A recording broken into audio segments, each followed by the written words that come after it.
Oi, meu nome é Padre Mike Schmitz e você está ouvindo o podcast A Bíblia em um Ano, onde encontramos a voz de Deus e vivemos a vida através das Escrituras. O podcast original The Bible in a Year foi produzido pela Ascension e essa é a versão brasileira traduzida pelo Heitor e dublada pelo Leandro. Usando a linha do tempo da Bíblia Grande Aventura, vamos ler de Gênesis até Apocalipse, descobrindo como se desenrola a história da salvação e como nos encaixamos nessa história hoje. Falando sobre hoje é o dia 242 e vamos ler Jeremias 26 e 27, Daniel capítulos 8 e 9 e Provérbios capítulo 16, versículos de 9 a 12. Como sempre, a Bíblia que eu uso todos os dias é a Bíblia da Grande Aventura da Ascension em inglês. Você pode acompanhar usando qualquer Bíblia que você preferir, porém recomendamos a Bíblia do Peregrino. Se você quiser saber quais serão os próximos capítulos ou marcar o quanto você já leu, é só baixar o plano de leitura de graça no link na descrição do vídeo. E também você pode se inscrever no canal para ficar mais fácil de achar o episódio todo dia. Você se inscreve, ativa o sininho e aí você vai ser avisado no momento em que o episódio sair. É bem legal. Enfim, como eu disse, é o dia 242, vamos ler Jeremias 26 e 27, Daniel 8 e 9 e Provérbios capítulo 16, versículos de 9 a 12.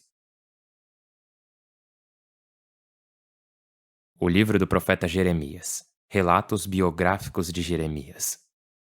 Capítulo 26. Jeremias, julgado e absolvido.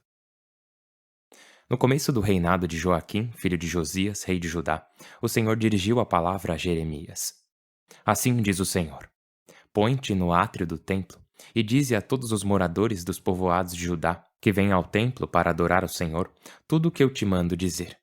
Não omitas nenhuma palavra. Vejamos se cada um se converte de sua má conduta e eu possa arrepender-me do castigo que preparo contra eles por causa de suas ações más. Tu lhes dirás: Assim diz o Senhor. Se não me obedecerdes, seguindo a lei que eu vos promulguei, e escutando o que vos dizem meus servos, os profetas, que eu vos envio sem cessar, embora vós não escuteis, eu tratarei este templo como o de Silo, e esta cidade será fórmula de maldição para todas as nações. Os sacerdotes, os profetas e todo o povo ouviram Jeremias pronunciar este discurso no templo. E quando terminou de dizer tudo o que o Senhor lhe havia mandado dizer ao povo, os sacerdotes, os profetas e o povo o prenderam, dizendo-lhe: És réu de morte. Por que profetizas em nome do Senhor, dizendo que este templo será como o de Silo e esta cidade ficará em ruínas e desabitada? O povo se amotinou contra Jeremias no templo. Os dignatários de Judá ficaram sabendo e, subindo do palácio real ao templo, sentaram-se no tribunal da Porta Nova. Os sacerdotes e os profetas disseram aos dignatários e ao povo: Este homem merece a morte por ter profetizado contra esta cidade. Vós mesmos o ouvistes. Jeremias respondeu aos dignatários e ao povo: O Senhor me enviou a profetizar tudo o que ouvistes contra este templo e esta cidade. E agora, corrigi vossa conduta e vossas ações. Obedecei ao Senhor vosso Deus, e o Senhor se arrependerá das ameaças que pronunciou contra vós. Eu estou em vossas mãos.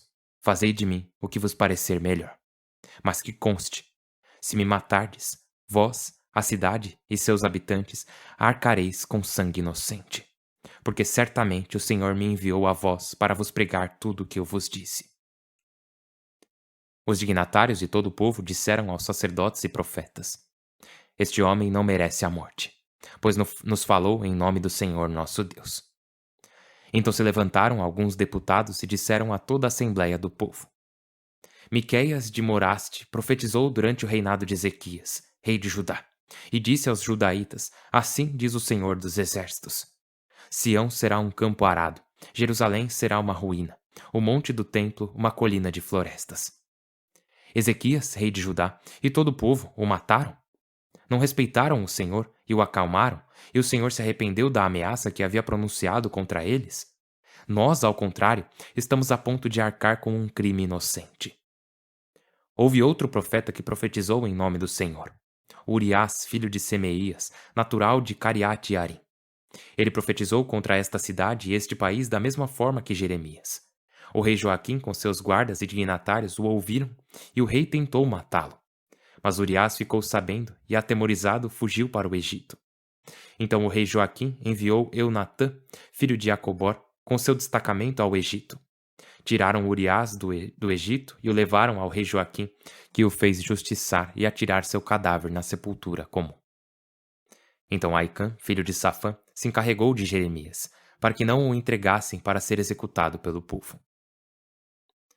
Submissão ao rei da Babilônia. Capítulo 27. Aos embaixadores. No 4º ano do reinado de Sedecias, filho de Josias, rei de Judá, o Senhor dirigiu a palavra a Jeremias.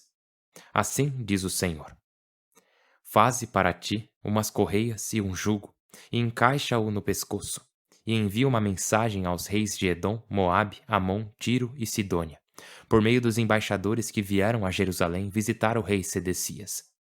Dize-lhes que informem seus senhores. Assim diz o Senhor dos Exércitos, Deus de Israel: Dizei a vossos senhores: Eu criei a terra e homens e animais sobre a face da terra, com meu grande poder e com meu braço estendido, e a dou a quem eu quero.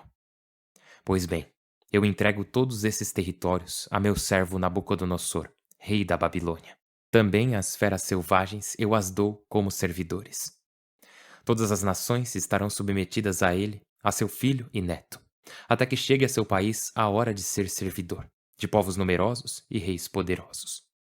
Se uma nação e seu rei não se submeterem a Nabucodonosor, rei da Babilônia, e não entregarem o pescoço ao jugo do rei da Babilônia, com espada, fome e peste castigarei essa nação, até entregá-la em suas mãos, oráculo do Senhor.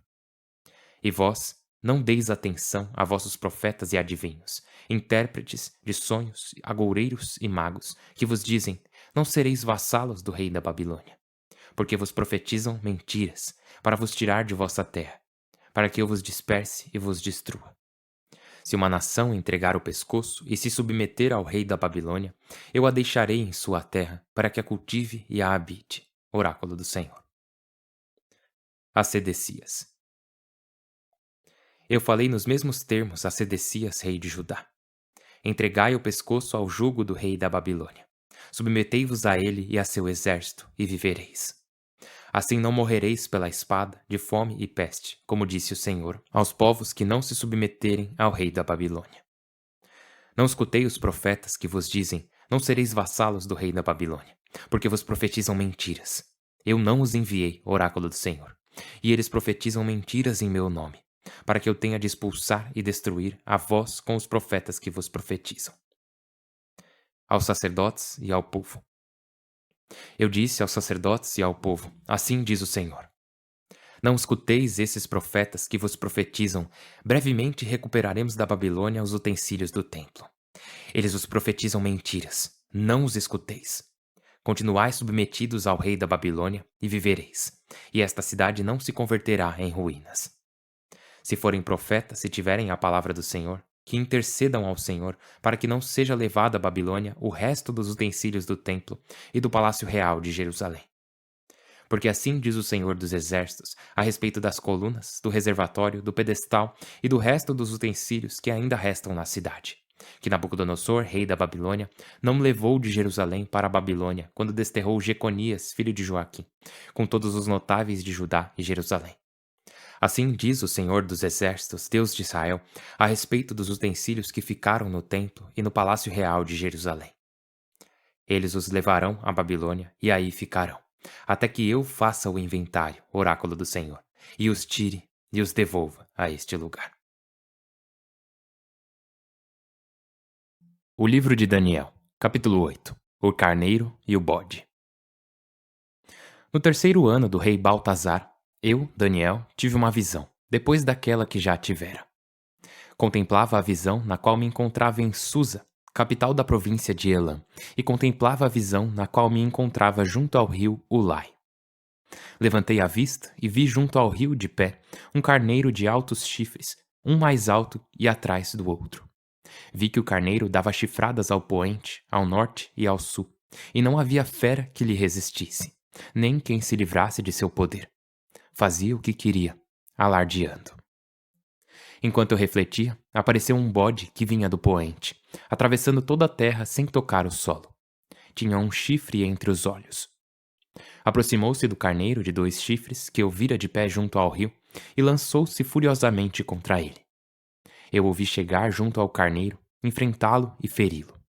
Quebrou-lhe os 2 chifres e o carneiro ficou sem força para resistir. Derrubou-o por terra e o pisoteou, sem que ninguém livrasse de seu poder o carneiro. Então o bode demonstrou seu poder. Mas ao crescer seu poderio, seu grande chifre se quebrou, e em seu lugar saíram outros 4, orientados para os 4 pontos cardeais. De um deles saiu outro chifre pequeno, que cresceu muito, apontando para o sul, para o leste, para a pérola. Cresceu até atingir o exército do céu.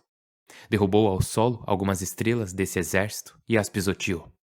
Cresceu até alcançar o general do exército, arrebatou-lhe o sacrifício cotidiano e arrasou os alicerces do templo. Entregaram-lhe o exército e o sacrifício expiatório. A lealdade caiu pelo chão, enquanto ele agia com grande êxito. Então ouvi 2 santos que falavam entre si. Um perguntava: quanto tempo abrange a visão dos sacrifícios cotidiano e expiatório, da desolação do santuário e do exército pisoteado?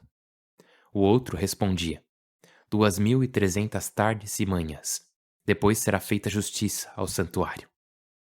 Eu, Daniel, continuava olhando e procurando entender a visão, quando apareceu em pé diante de mim uma figura humana. Ouvi uma voz humana junto ao rio Ulai que gritava: Gabriel, explica-lhe a visão. Ele se aproximou do lugar onde eu estava, e ao se aproximar, eu, aterrorizado, caí de bruços. Mas ele me disse: Homem, deves compreender que a visão se refere ao final. Enquanto ele falava, continuei de bruços, sonolento. Ele me tocou e me pôs de pé.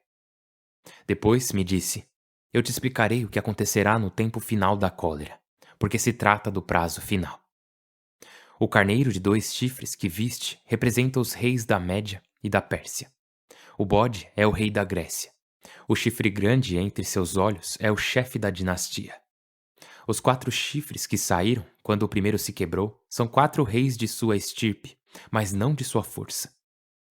No final de seus reinados, no auge de seus crimes, se levantará um rei ousado, experiente em enigmas de força indomável, prodigiosamente destrutivo, que atuará com grande êxito.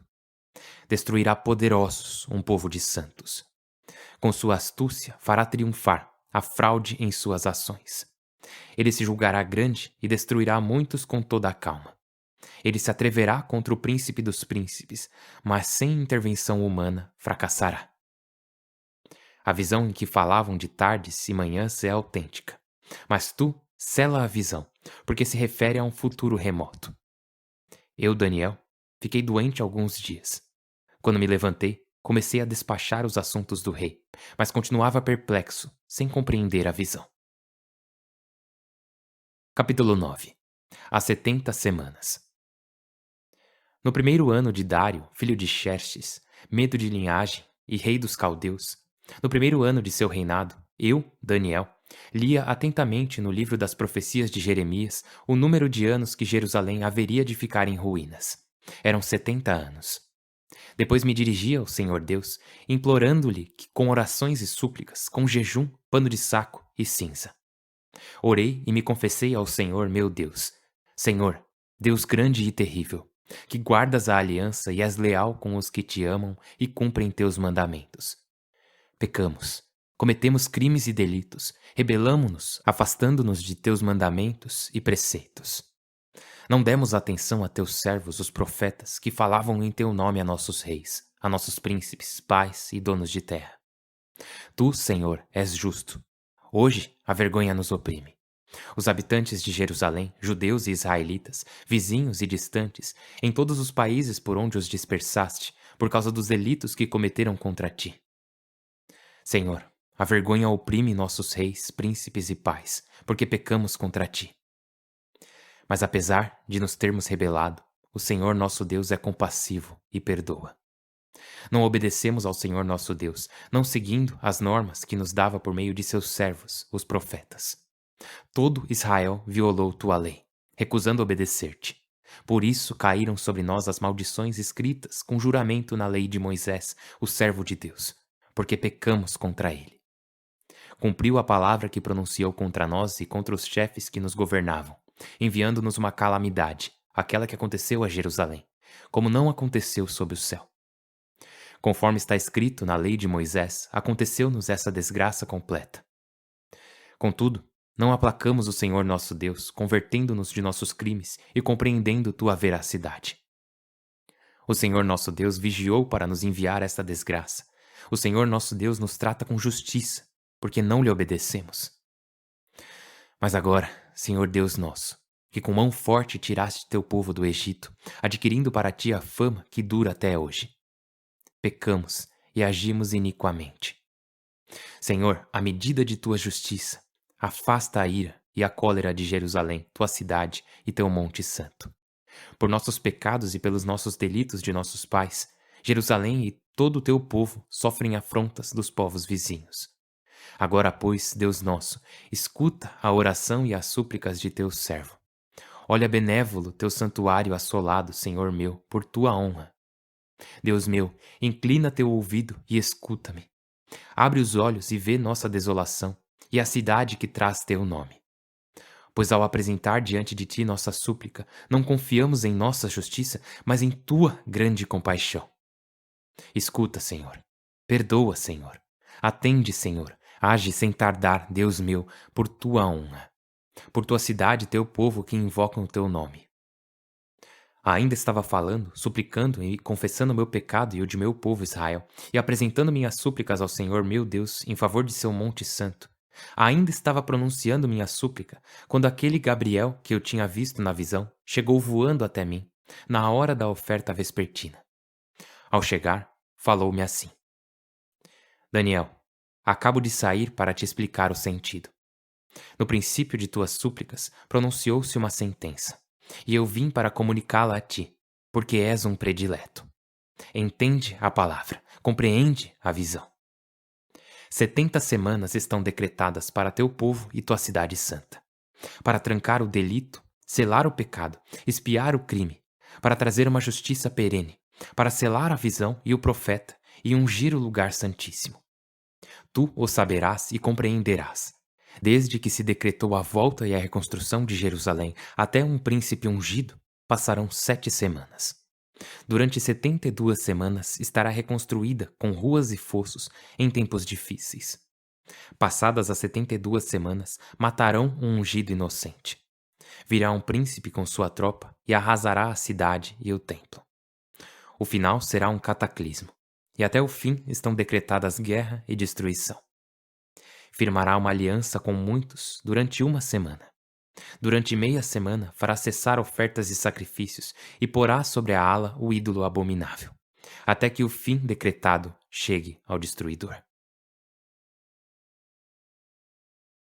O livro de Provérbios, capítulo 16, versículos de 9 a 12. O homem planeja seu caminho, o Senhor lhe dirige os passos. Há um oráculo nos lábios do rei, sua boca não erra na sentença. Os pratos da balança são do Senhor, todos os pesos são obra sua. O rei detesta o praticar o mal, porque seu trono se afirma com a justiça. Pai do céu, nós te louvamos e glorificamos. Muito obrigado, Senhor.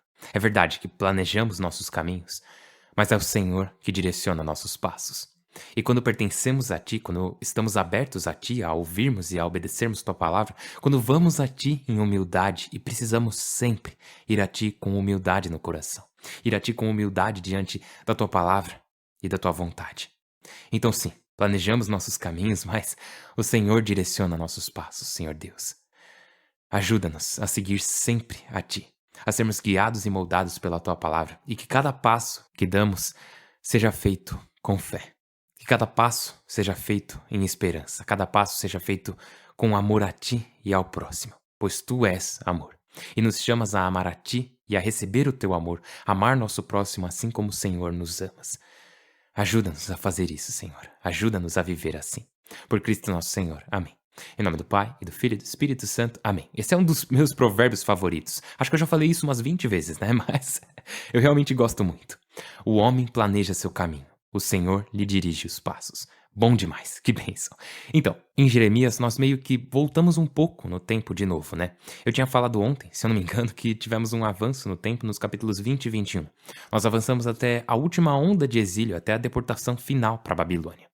E agora aqui no capítulo 26, nós voltamos um pouco, estamos no início do reinado de Joaquim, filho de Josias. E lembra, Josias foi o primeiro rei que Jeremias serviu. E agora estamos no segundo, o filho de Josias, Joaquim.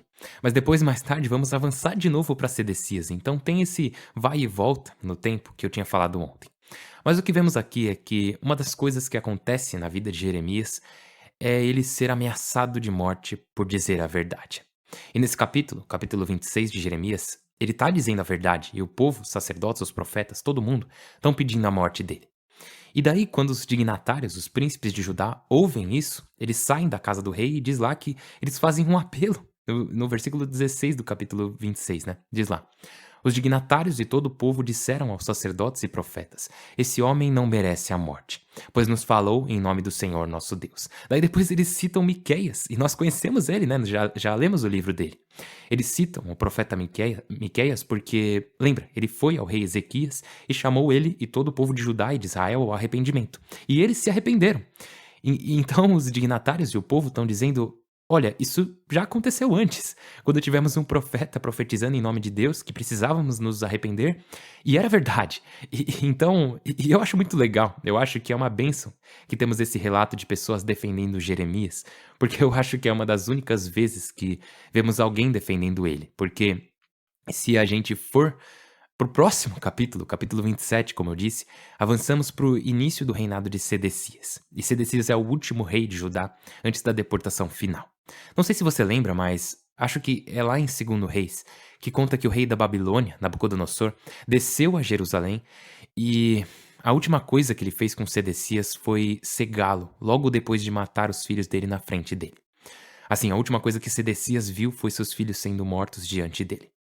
Então, Nabucodonosor não é uma pessoa boa, né? Ele não é gente boa. Porém, ouvimos novamente o Senhor dizer: Nabucodonosor é meu servo. Ele repete isso no versículo 6 do capítulo 27, né? Ele diz: eu entrego todos esses territórios a meu servo Nabucodonosor, rei da Babilônia. Também as feras selvagens eu as dou como servidores. Todas as nações estarão submetidas a ele, a seu filho e neto, até que chegue a seu país a hora de ser servidor de povos numerosos e reis poderosos. E isso é bem interessante. No versículo 8 diz: se uma nação e seu rei não se submeterem a Nabucodonosor, rei da Babilônia, e não entregarem o pescoço ao jugo do rei da Babilônia, com espada, fome e peste castigarei essa nação até entregá-la em suas mãos. E isso é, de novo, lembra, Nabucodonosor está cumprindo o mesmo papel de Judas aqui.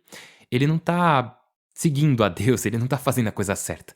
Mas o Senhor pode usar até mesmo as ações ruins de pessoas más para fazer algo de bom no mundo. Aliás, é bom deixar claro que ele não está fazendo com que essas pessoas façam coisas más, mas ele está permitindo que façam essas coisas más e usando elas para colocar seu povo de volta nos eixos, para que seu povo retorne a ele. E é por isso que Jeremias está dizendo aqui uma das coisas menos populares que ele vai dizer como profeta, que é chamar o povo para se render a Nabucodonosor. E, lembra das cestas de figos que vimos uns dias atrás, dos figos bons e dos figos ruins? Então, ele está dizendo aqui que vai ser melhor para eles serem levados para a Babilônia do que ficarem em Jerusalém. Ele está dizendo para não fugirem para o Egito ou tentarem ficar em Jerusalém, mas para permitirem que Nabucodonosor, o rei da Babilônia, os leve sob custódia. Ele está dizendo: é isso que vocês têm que fazer. Vocês têm que se render. E imagina alguma figura pública vindo e dizendo: eu sei que tem esse país tentando invadir o nosso, mas a melhor coisa que podemos fazer é nos render, porque não podemos vencer. Deus está do lado deles, de certa forma, e Deus está usando eles para nos punir, para nos corrigir, para nos curar. Então a melhor coisa que podemos fazer é deixar, é nos render. Eu acho que ao ouvir isso nem todo mundo ia gostar, né? Não ia ser algo muito popular. Porém é a verdade. E é isso que Jeremias diz no versículo 17 do capítulo 27.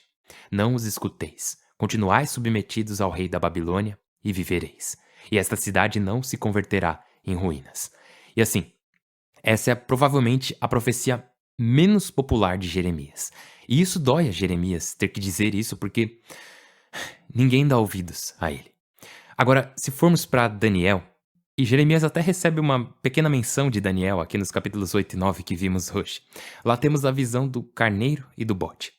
E isso pode ser Assim, quando chegarmos ao livro de Apocalipse, no final da nossa caminhada de 365 dias pela Bíblia, vamos ver várias visões parecidas com essas, que você fica tipo, pera, o que isso significa? Um bicho tem tantos chifres, o outro menos? O que isso quer dizer? Então, o carneiro com os dois chifres, um maior e um menor, é o Império Medo-Persa. Isso é muito importante. O Império Medo-Persa, que eram basicamente duas nações unindo suas forças. Um chifre é maior que o outro porque os persas eram mais poderosos que a outra nação. Então, esse é o carneiro com os dois chifres. Enquanto ele olhava, diz lá, enquanto eu refletia, apareceu um bode que vinha do poente, atravessando toda a terra sem tocar no solo. Tinha um chifre entre os olhos. E essa é a Grécia, né? Alexandre o Grande, que rapidamente, de forma rápida, tomou todo mundo conhecido ali no Oriente Médio, né?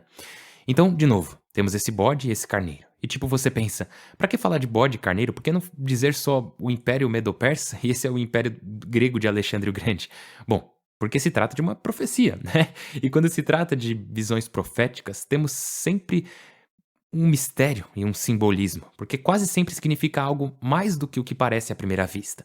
Agora, ao mesmo tempo, também significa o que vemos à primeira vista, né? Que são esses impérios, nações, como já falamos muitas vezes delas surgindo e caindo. Mas também o Senhor nos dá uma esperança. E essa esperança é que essas potências, seja o Império Medo-Persa ou o Império Grego, ou, bom, aqui não fala de Roma, mas em outros lugares nós já ouvimos falar, né? Essas potências, elas chegarão ao fim. E quando chegarem ao fim, o Senhor dessa vez nos dá uma linha do tempo, né? Ele fala das 70 semanas, fala dos quase 500 anos. E daí, então, o ungido virá.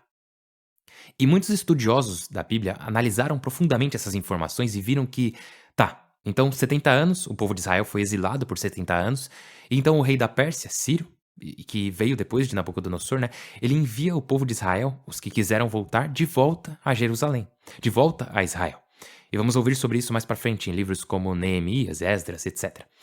Mas também tem essa profecia de que depois de quase 500 anos, um ungido virá. E de novo, essa é uma daquelas partes onde pensamos, peraí, ele tá falando de Jesus?